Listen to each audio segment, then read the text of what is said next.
Hari ini saya, Iriani Pratiwi, sebagai guru Bahasa Indonesia akan membahas soal Bahasa Indonesia mengenai pemahaman bacaan. Sebelumnya kalian telah mengerjakan soal tersebut terdiri dari 10 nomor mengenai pemahaman bacaan. Kita akan membahas soal tersebut satu per satu. Kita mulai dari soal yang pertama. Kalian bisa lihat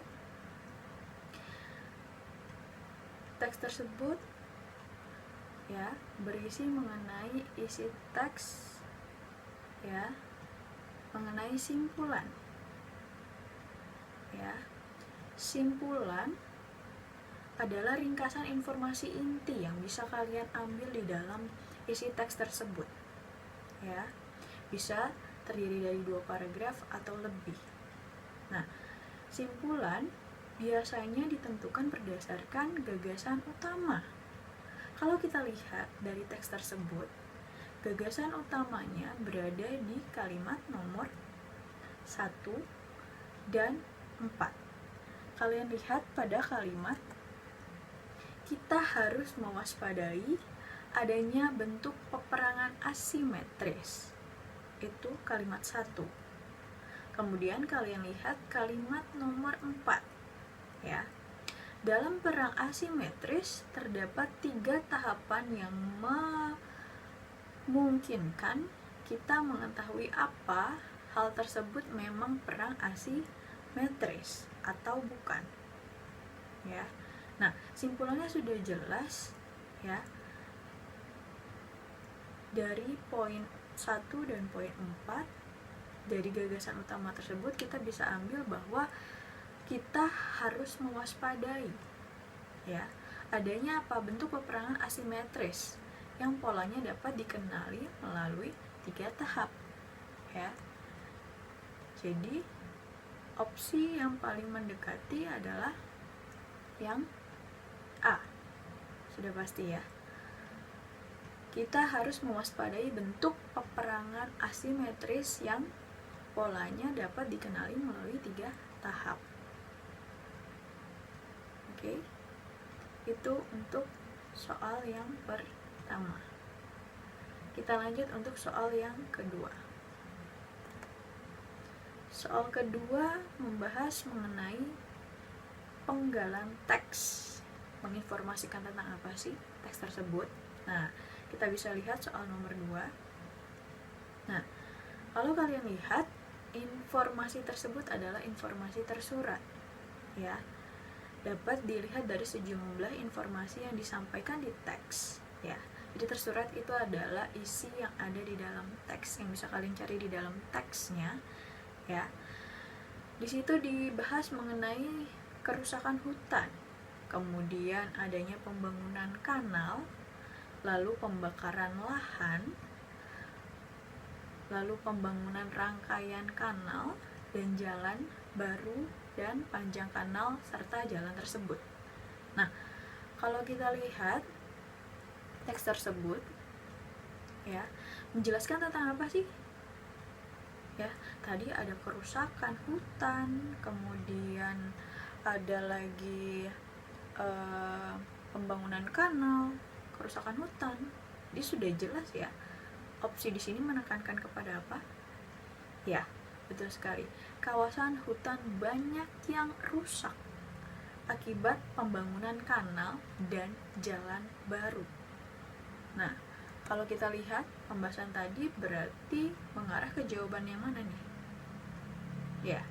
Opsi B, yaitu kawasan hutan banyak yang rusak akibat pembangunan kanal dan jalan baru. Itu adalah pembahasan mengenai soal nomor 2. Kita lanjut pembahasan soal nomor 3. Nah, di sini mengenai masalah utama paragraf. Di teks tersebut, teks nomor 3, masalah apa sih sebenarnya yang dibahas? Nah, sebenarnya saya pernah bilang ke kalian tipsnya kalau mau menjawab soal-soal seperti ini, lihat saja kata atau kalimat yang sering diulang beberapa kali. Biasanya itu akan menjurus kepada jawabannya. Nah, teruntuk soal nomor 3, kita lihat di situ membahas mengenai di kalimat yang pertama pembentukan kepribadian peserta didik. Ya. Lalu dibahas lagi ada penanaman, model-model yang perlu diperhatikan. Nah, tadi saya bilang ketika kata-kata tersebut sering diulang beberapa kali, biasanya mengarah kepada jawabannya. Nah, kita lihat di situ masalah utamanya adalah ya sudah pasti fokus kalimat nomor 1 atau pertama, yaitu pada dasarnya tujuan pendidikan adalah membentuk kepribadian peserta didik. Itu sudah kata kunci. Ya.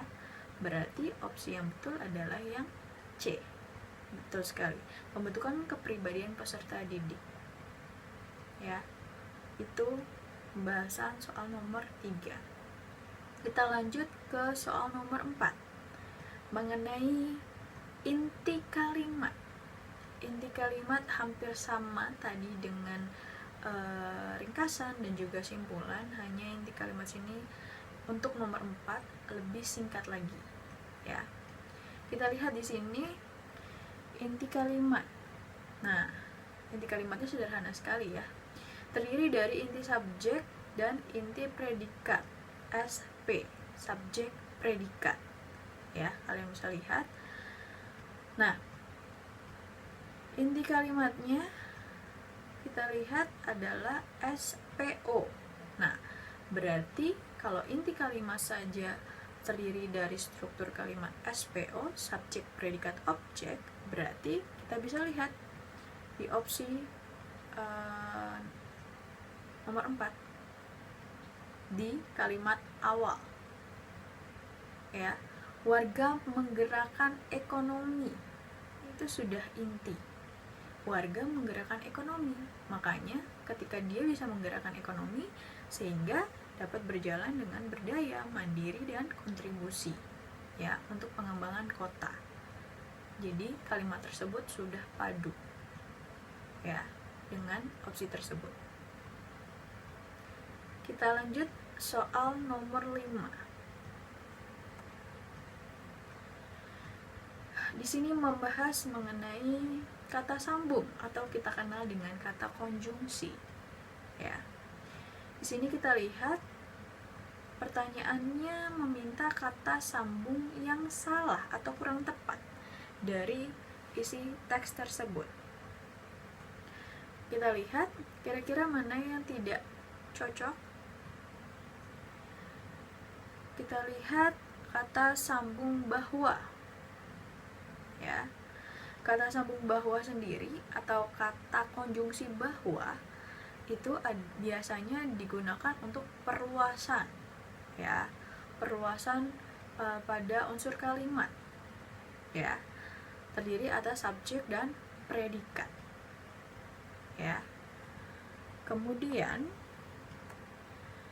kata sambung atau itu setara ya, yang biasanya digunakan sebagai pemilihan ya.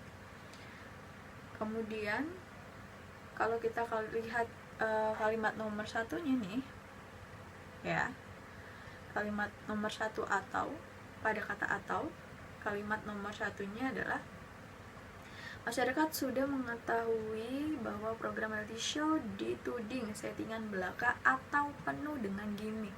Atau ya, belaka atau penuh dengan gimmick. Nah, di sini adalah pemilihan. Kamu memilih ya. Nah, pada konteks yang nomor 1, kalimat nomor 1 itu sudah betul. Di situ dia memilih ya. Pada kata belaka atau penuh gimmick ya, belaka dan gimmick. Kemudian pada kata sambung atau konjungsi karena. Nah, kata konjungsi karena ini menandakan adalah sebab ya. Kita lihat kalimat nomor 3 yang menggunakan sebab. Beberapa waktu lalu warganet membicarakan salah satu program reality show karena sempat terjadi keteledoran. Nah, sempat terjadi keteledoran. Berarti itu sebab ya. Lalu konjungsi jika. Jika adalah kata sambung sebagai syarat atau pengandaian. Syarat atau pengandaian. Nah, pada konteks jika di sini kita lihat kalimat nomor 5. Ya. Oleh karena itu, jika sesuai jalan cerita, narasumber yang baru ditemui saat itu juga tak seharusnya menggunakan clip on. Ya. Jika sesuai jalan, berarti syarat ya tadi sudah betul ya. Nah, kita bisa lihat berarti yang kurang tepat yang mana ya, yaitu kesalahan pada kata sambung oleh karena itu ya, pada kalimat nomor 5 ya. Kalian lihat di situ oleh karena itu. Nah, di situ kata sambung tersebut ya, oleh karena itu adalah untuk antar kalimat sebab dan akibat ya. Sebab dan akibat menggunakan konjungsinya oleh karena itu ya. Sedangkan di situ kita lihat makna dan hubungan antara kalimat nomor 4 sama 5 ya. Kata sambung ini dirasa kurang tepat ya. Kalau kita lihat tadi nomor 4 membahas mengenai clip on yang dipakai salah satu narasumbernya jatuh. Lalu kalimat nomor 5 mengatakan oleh karena itu, jika sesuai jalan cerita, narasumber yang baru ditemui saat itu juga tidak seharusnya menggunakan clip on. Dirasa kurang tepat ya. Sehingga yang jawabannya salah adalah opsi nomor 5 pada konjungsi oleh karena itu, opsi D ya, untuk soal nomor 5.